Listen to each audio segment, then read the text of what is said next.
जय हिंद। देखिए ये क्वेश्चन जो दिया गया है बोर्ड पर, पहले क्वेश्चन को समझा जाए। क्वेश्चन को समझने के बाद में फिर उसको हम सॉल्व करने का प्रयास करेंगे। क्वेश्चन दिया गया है कि किसी आयत का परिमाप 60 सेंटीमीटर है, जबकि उसके क्षेत्रफल और लंबाई में अनुपात 12:1 है। आयत की लंबाई ज्ञात कीजिए। यानी यहाँ पर आयत का परिमाप दिया गया है और उसके लंबाई और क्षेत्रफल का अनुपात दिया गया है। हमें न तो उसकी लंबाई पता है और न चौड़ाई पता है, लेकिन इस दिए हुए जो ये इसका लंबाई और क्षेत्रफल का जो अनुपात है, इसके अनुपात के आधार पर और इसके दिए हुए परिमाप के आधार पर हमें इसका लंबाई ज्ञात करना है।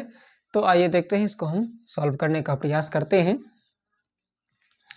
देखिए सबसे पहले हमें यहाँ पर लंबाई और चौड़ाई को मानना होगा। कोई भी संख्या, कोई भी नंबर हमें मानना होगा। जैसे मान लिया लंबाई बराबर, आयत की लंबाई है वो एक्स ए है और जो चौड़ाई है वो है बी। अब लंबाई ए है, चौड़ाई बी है, तो इस प्रकार अगर देखा जाए तो क्षेत्रफल बराबर क्या होता है, लंबाई गुणे चौड़ाई। तो और यहाँ परिमाप दिया गया है 60 सेंटीमीटर। तो परिमाप के अनुसार, यानी यहाँ पर अगर जो परिमाप का क्षेत्रफल होता है वो होता है 2 इंटू एल प्लस बी, यानी A plus B. 2 into A plus B, L plus B को लंबाई और चौड़ाई इसके योग को 2 से गुणा करते हैं तो इसका परिमाप आता है। तो परिमाप कितना है, 60 सेंटीमीटर। तो अब अगर 2 इंटू ए प्लस बी बराबर 60 है, तो ए प्लस बी पर कितना हो जाएगा, ए प्लस बी बराबर हो जाएगा 60/2, यानी कि 30।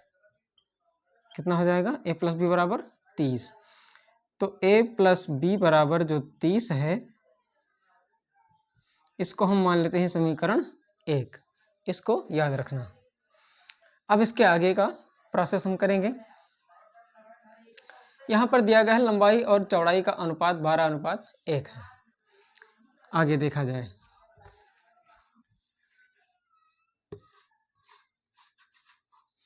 यानी लंबाई को हमने माना है ए और चौड़ाई को माना है बी। इस प्रकार अगर देखा जाए तो क्षेत्रफल बराबर क्या होता है, लंबाई गुणे चौड़ाई। यानी लंबाई गुणे चौड़ाई अगर लिखें तो क्या होगा, इसका क्षेत्रफल कितना है, ए गुणे बी हो जाएगा, यानी ए बी हो जाएगा।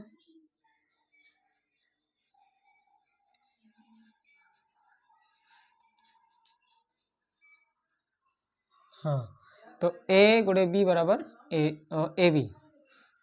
तो अब इसके बाद में अगर देखें तो b बराबर कितना होगा, ए बी बटा ए हो जाएगा। ए यहाँ हम बदल देंगे तो b बराबर ए बी बटा ए कर सकते हैं ना। अच्छा, अब ए बी कितना है, ए बी का मान कितना दिया गया है, क्षेत्रफल 12 और उसका जो लंबाई है वो ए है, यानी 1 है। यानी इसको हम क्या लिख सकते हैं, 12/1।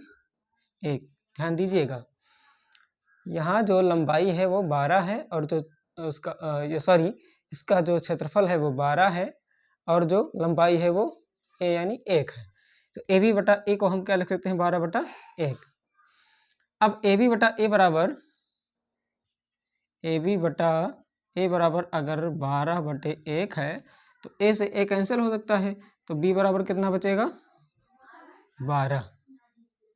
बी बराबर 12, यानी इसकी जो चौड़ाई है वो कितनी है,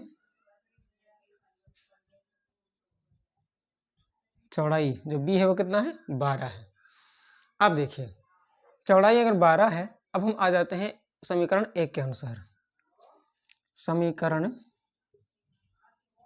1 से, समीकरण 1 में क्या दिया गया था, a प्लस बी बराबर 30।